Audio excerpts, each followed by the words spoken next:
నమస్తే. Welcome to political bridge. అమరావతికి మరొక గుడ్ న్యూస్. ఎప్పటి నుంచో బిట్స్ పిలాని అని ఊరిస్తున్న అమరావతికి ఇప్పుడు వాళ్ళు అమరావతిలో క్యాంపస్ ఏర్పాటు చేయడానికి ముందుకొచ్చారు.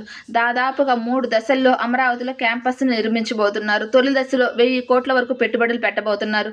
2027 నాటికల్లా అమరావతిలో అడ్మిషన్స్ తీసుకునే విధంగా క్యాంపస్‌ని నిర్మించబోతున్నారు.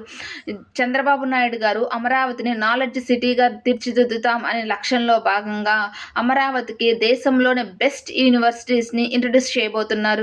ఈ బిట్స్ పిలాని వాళ్ళకి ప్రభుత్వం కూడా దాదాపుగా 70 ఎకరాల వరకు భూమిని కేటాయించింది వెంకటపాలెంలో.